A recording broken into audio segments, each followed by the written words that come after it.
Mambo ya Nyakati wa Pili sura ile ya 7 mstari mmoja tu wa 14. Neno la Mungu linasema, ikiwa watu wangu walioitwa kwa jina langu watajinyenyekesha na kuomba na kunitafuta uso na kuziacha njia zao mbaya, basi nitasikia toka mbinguni na kuwasamehe dhambi yao na kuiponya nchi yao. Wakati wowote unapopita kama taifa kwenye mazingira magumu, suluhisho ni Mungu kuingilia kati. Akili za kibinadamu huwa zinafika mwisho, uwezo wa kibinadamu huwa unafika mwisho, lakini yuko Mungu asiye na mwanzo wala asiye na mwisho. Anasema akili zake hazichunguziki, mawazo yake yako juu sana. Huyo akiingilia kati lazima amani iwepo. Huyo akiingilia kati lazima maisha yaendelee. Hata leo tuko hapa kumlilia Mungu ya kwamba nchi hii Mungu ameilinda kwa miaka yote. Mungu hawezi kushindwa leo kuilinda Tanzania. Hebu sema amen. Watu wa Mungu, kwenye nyakati hizi huwa tunatafuta nani mkosaji.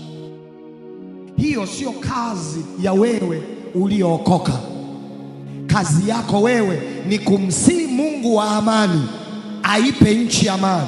Mungu wa urejesho arejeshe amani ya taifa. Halafu nataka nikuambie, unapoomba hivi unaona Mungu anachofanya. Mungu anaenda kusemesha akili zinazofanya maamuzi kufanya maamuzi sawa sawa. Jambo lolote linapoharibika, jambo lolote ambapo haliendi sawa sawa, kuna mtu au watu waliamua jambo vibaya. Yupo Mungu aliyeweka akili juu ya watu. Tunapomuomba huyo Mungu, Mungu anaenda kuzisemesha tena. Nisikilize mtu wa Mungu, leo kuwa hai ni neema. Tunamshukuru Mungu. Tumesema sio kwa ujanja, sio tu kwa connection tulizonazo, ni kwa neema tu. Leo kama taifa tuko hapa, hamna mtu ambaye ajui ya kwamba wako ndugu zetu wengi wamepoteza maisha. Hiyo sio furaha ya Mungu, hiyo sio furaha ya Mtanzania. Hakuna mtu hata mmoja anayeweza kukaa na ashangilie, awe Mkristo asiwe Mkristo. Hakuna mtu anayeweza kushangilia pale mtu mwingine anapopoteza maisha. Ndiyo sababu mnatenga muda, mnaenda mbele za Mungu, mnaomba ili hayo tuliyoyaona yasitokee. Na nataka niwaambie watu wa Mungu, Mungu wetu ni mwaminifu. Mungu atafanya vitu ambavyo akili za kawaida hazielewi. Ndiyo maana tumeimba wimbo huu ya kwamba anafanyaje si hatujui, lakini tunaamini atafanya.